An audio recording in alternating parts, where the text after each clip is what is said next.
ಮೈಸೂರು ಸ್ಟೋರಿಗ ಮುಂದುದು. ಅವಹೇಳನಕಾರಿ ಪೋಸ್ಟ್, ಉದಯಗಿರಿ ಠಾಣೆ ಮೇಲೆ ಕಲ್ಲು ತೂರಾಟ, ಓರ್ವನ ಬಂಧನ, 7 ಪೊಲೀಸರಿಗೆ ಗಾಯ, ಮೈಸೂರು ದಗದಗ. ಸಾಂಸ್ಕೃತಿಕ ನಗರಿ ಮೈಸೂರಿನಲ್ಲಿ ಕಲ್ಯಾಣಗಿರಿ ಬಡಾವಣೆಯ ಯುವಕನೊಬ್ಬ ಹಾಕಿದ ಒಂದು ಸೋಷಿಯಲ್ ಮೀಡಿಯಾ ಪೋಸ್ಟ್ ಸಾಮಾಜಿಕ ಸ್ವಾಸ್ಥ್ಯವನ್ನೇ ಕೆಡಿಸಿದೆ. ದೆಹಲಿಯಲ್ಲಿ ಬಿಜೆಪಿ ಗೆಲುವು ಸಾಧಿಸಿದ ಹಿನ್ನೆಲೆಯಲ್ಲಿ ಆತ ಪೋಸ್ಟ್ ಮಾಡಿದ್ದ ಸಾಮಾಜಿಕ ಜಾಲತಾಣದಲ್ಲಿ ಮುಸ್ಲಿಂ ಸಮುದಾಯದ ಬಗ್ಗೆ ಅವಹೇಳನಕಾರಿ ಪೋಸ್ಟ್ ಹರಿಬಿಟ್ಟ ಆರೋಪದಲ್ಲಿ ಸುರೇಶ್ ಎಂಬಾತನನ್ನ ಪೊಲೀಸರು ಬಂಧಿಸಿದ್ದಾರೆ. ಆರೋಪಿಯನ್ನು ಬಂಧಿಸಬೇಕು ಅಂತ ಒತ್ತಾಯಿಸಿ ಸೋಮವಾರ ರಾತ್ರಿ ಇಲ್ಲಿನ ಉದಯಗಿರಿ ಪೊಲೀಸ್ ಠಾಣೆ ಮುಂಭಾಗ ಮುಸ್ಲಿಂ ಸಮುದಾಯದ ಪ್ರಮುಖರು ಸಾವಿರಾರು ಸಂಖ್ಯೆಯಲ್ಲಿ ಸೇರಿ ಪ್ರತಿಭಟನೆ ನಡೆಸಿದ್ರು. ಯಾವಾಗ ಸಾಮಾಜಿಕ ಜಾಲತಾಣದಲ್ಲಿ ವೈರಲ್ ಆಯಿತೋ ಉದಯಗಿರಿ ಪೊಲೀಸರು ಸ್ವಯಂ ಪ್ರೇರಿತ ಕೇಸ್ ದಾಖಲಿಸಿಕೊಂಡು ಆರೋಪಿಯನ್ನ ವಶಕ್ಕೆ ಪಡೆದಿದ್ದಾರೆ. ಆದರೆ ಅಷ್ಟರಲ್ಲಾಗಲೇ ಆ ಪೋಸ್ಟ್ ಒಂದು ಸಮುದಾಯದ ಯುವಕರನ್ನ ರೊಚ್ಚಿಗೆಬ್ಬಿಸಿತ್ತು.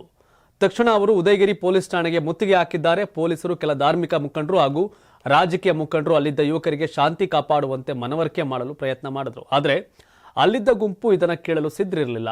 ಏಕಾಏಕಿ ಘೋಷಣೆ ಕೂಗುತ್ತಾ ಪೊಲೀಸರು ಹಾಗೂ ಪೊಲೀಸ್ ಠಾಣೆ ಮೇಲೆ ಕಲ್ಲು ತೂರಾಟ ನಡೆಸಿದ್ರು.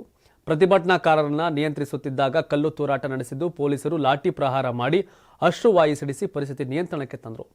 ಘಟನೆಯಲ್ಲಿ ಕೆಲವರಿಗೆ ಕಲ್ಲೇಟಿನಿಂದ ಗಾಯವಾಗಿದೆ. ಶಾಂತಿನಗರ ಮುಖ್ಯ ರಸ್ತೆ, ಮಹದೇವಪುರ ರಸ್ತೆ ಬಂದ್ ಮಾಡಿ ಪ್ರತಿಭಟನಾಕಾರರು ಆಕ್ರೋಶ ವ್ಯಕ್ತಪಡಿಸಿದ್ರು. ದೆಹಲಿ ಚುನಾವಣೆ ಫಲಿತಾಂಶದ ಬಳಿಕ ರಾಹುಲ್ ಗಾಂಧಿ, ಕೇಜ್ರಿವಾಲ್, ಅಖಿಲೇಶ್ ಸಿಂಗ್ ಯಾದವ್ ಅವರ ಅರೆನಗ್ನ ಫೋಟೋ ಸೃಷ್ಟಿಸಿ ಅವರ ತೊಡೆಯಲ್ಲಿ ವ್ಯಕ್ತಿಯೊಬ್ಬರು ನಮಾಜ್ ಮಾಡುತ್ತಿರುವಂತೆ ಬುರ್ಕಾ ಧರಿಸಿದ ಮಹಿಳೆಯಂತೆ ಚಿತ್ರಿಸಿದ್ದಾರೆ. ಈ ಥರದೆಲ್ಲ ಆಕ್ಷೇಪಾರ್ಹ ಚಿತ್ರಣವನ್ನು ಪೋಸ್ಟ್ ಮಾಡಿದೆ ಹಿನ್ನೆಲೆ ಉದಯಗಿರಿ ಈ ಒಂದು ಘಟನೆಯಲ್ಲಿ ಈಗ 7 ಪೊಲೀಸರು ಅಧಿಕಾರಿಗಳು ಗಾಯಗೊಂಡಿದ್ದಾರೆ ಮತ್ತು ಹಿಂಸಾಚಾರದಲ್ಲಿ ಭಾಗಿಯಾಗಿರುವವರನ್ನ ಬಂಧಿಸಲು ವಿಶೇಷ ತಂಡವನ್ನು ಸಹ ರಚಿಸಲಾಗಿದೆ ಅಂತ ಮೈಸೂರು ಎಡಿಜಿಪಿ ಹಿತೇಂದ್ರ ಹೇಳಿದ್ದಾರೆ. ಅವಹೇಳನಕಾರಿ ಪೋಸ್ಟರ್ ಹಾಕಿದ್ದ ಪ್ರಕರಣದ ಆರೋಪಿಯನ್ನು ಶೀಘ್ರದಲ್ಲೇ ಬಿಡುಗಡೆ ಮಾಡಲಾಗುವುದು ಎಂಬ ಊಹಾಪೋಹದಿಂದ ಪ್ರತಿಭಟನೆಗಳು ಭುಗಿಲೆದ್ದಿದ್ದವು.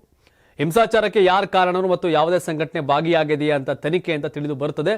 ಪರಿಸ್ಥಿತಿ ಈಗ ನಿಯಂತ್ರಣದಲ್ಲಿದೆ ಅಂತ ಹಿತೇಂದ್ರ ಅವರು ತಿಳಿಸಿದ್ದಾರೆ. 84ರಿಂದ 50 kg ಬಂದೆ, ಆಮೇಲೂ ಸಣ್ಣಗೆ ಫಿಟ್ ಆಗಿದ್ದೀನಿ. ಅದಕ್ಕೆ ನಾನು ಯೂಸ್ ಮಾಡ್ತಾ ಇರೋದು ಜೀನಿ ಸ್ಲಿಮ್. ಸಣ್ಣ ಆಗಕ್ಕೆ ಜೀನಿ ಸ್ಲಿಮ್ ಯೂಸ್ ಮಾಡದೆ ಹೆಲ್ದಿನೂ ಅದೇ. ನೀವು ಸಣ್ಣ ಆಗಬೇಕಾ, ಹೆಲ್ದಿ ಆಗಬೇಕಾ? ಹಾಗಿದ್ರೆ ಜೀನಿ ಸ್ಲಿಮ್ ಯೂಸ್ ಮಾಡಿ.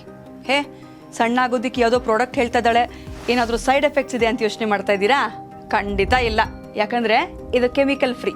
ಸಣ್ಣ ಆಗಬೇಕು ಅಂದರೆ ಜೀನಿ ಸ್ಲಿಮ್ ಯೂಸ್ ಮಾಡಿ. ಹೆಚ್ಚಿನ ಮಾಹಿತಿಗೆ ಕೆಳಗೆ ಡಿಸ್ಪ್ಲೇ ಆಗ್ತಿರೋ ನಂಬರ್ಗೆ ಕಾಲ್ ಮಾಡಿ.